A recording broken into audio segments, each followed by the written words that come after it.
안녕하세요. 하나시녀 복지연구입니다. 제가 장기요양 쪽에서 일을 하면서 몇 달 동안 딱 뭐만 했냐면요. 어르신 낙상사고, 어르신 욕창 예방, 전동 침대, 보행기, 휠체어, 안전 손잡이, 진짜 이런 것들만 찾아봤는데요.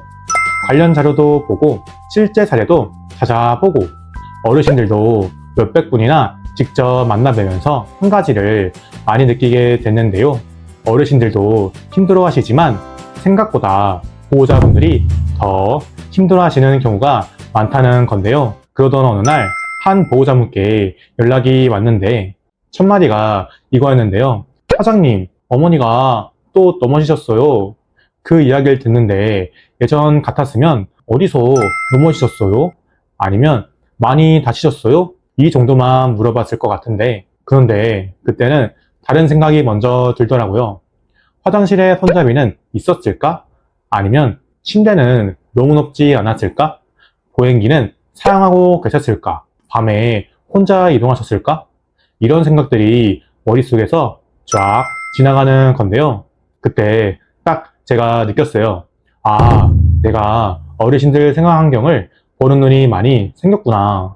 그런데 더 마음이 아팠던 건 나중에 이야기를 들어보니까 어머니께서 새벽에 화장실을 기다리시다가 넘어지셨고 결국 고관절 수술까지 받게 되셨다는 거였는데요.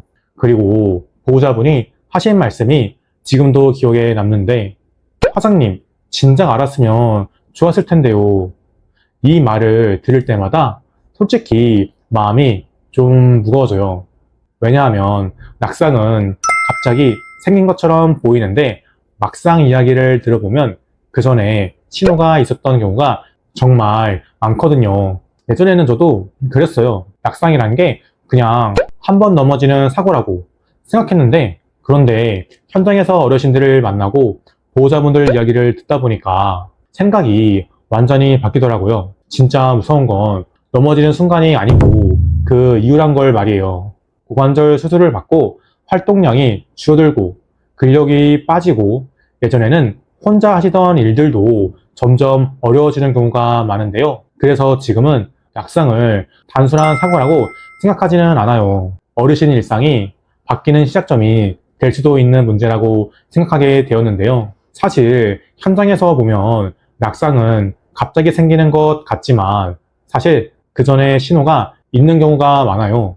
침대에서 일어나는 시간이 길어진다거나 아니면 벽을 짚고 다니는 일이 많아진다거나 아니면 의자에서 일어날 때 손을 짚는다거나 밤에 화장실 가는 걸 불안해 하시는 건데요.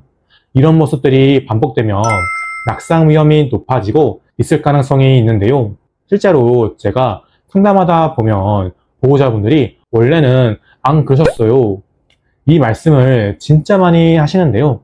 그런데 자세히 들어보면 신호가 있었던 경우가 진짜 많더라고요. 여기서 특히 조심해야 하는 곳들이 있는데요. 현장에서 보면 낙상이 많이 발생하는 장소도 어느 정도 정해져 있는데요. 바로 화장실하고 침대 주변인데요. 특히 새벽 시간이 위험하더라고요.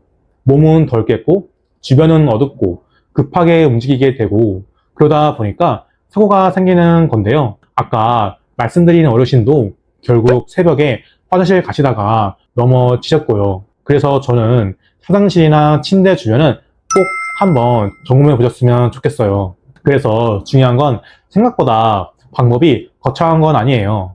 침대에서 일어나기 힘들어 하시다면 전동 침대가 도움이 될 수 있고 화장실 이동이 불안해 하시다면 안전 손잡이가 도움이 될 수 있어요. 걷는 게 불안해지기 시작했다면 보행기나 휠체어도 고려해 볼 수 있고요. 결국 중요한 건 어떤 제품이 좋으냐 보다는 지금 부모님 상태에 뭐가 더 필요한지 파악하는 것이 가장 먼저예요. 오늘 이 영상 보시고 딱 하나만 기억하셨으면 좋겠는데요. 부모님이 넘어지신 다음에 준비하는 것보다 넘어지기 전에 준비하는 게 훨씬 중요하다는 거예요. 최근 들어 자주 비틀거리시거나 침대에서 일어나기 힘들어 하시거나 밤에 화장실 가시는 게 걱정된다면 오늘 한번 집안을 둘러보셔도 좋을 것 같아요. 그리고 어떤 복지연구가 필요한지 잘 모르겠다면 편하게 저희 하나시니어 복지연구에 문의 주셔도 가능합니다.